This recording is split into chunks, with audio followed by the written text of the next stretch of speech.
ক্যাম, একটা রাস্তা আছে, যদি তুই চাস তাহলে নিজের ছেলেকে বাঁচাতে পারিস। আমি তো যে কোনো কিছু করার জন্য তৈরি, তোমরা শুধু বলো আমাকে কি করতে হবে।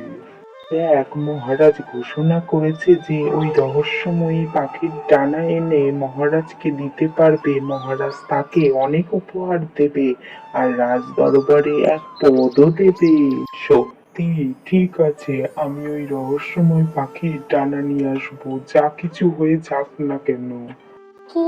রহস্যময় পাখির ডানা? না না, তুমি যাবে না।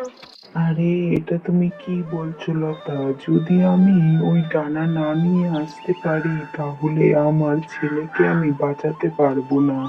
আর এত পয়সাও তো আমাকে কেউ দেবে না।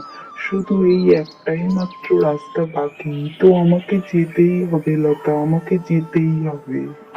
না না, আমি তোমাকে হারাতে পারবো না। যদি তোমার কিছু হয়ে যায় তাহলে আমি কি করে বাঁচবো? বেঁচে থেকেও মরে যাব।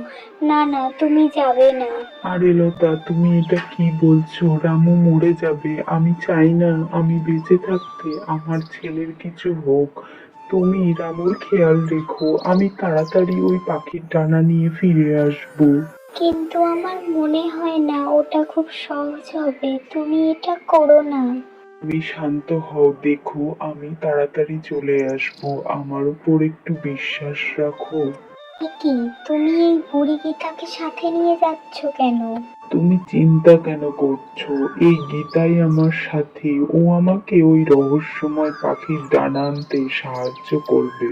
একটা সাধারণ গরু তোমাকে কি সাহায্য করবে?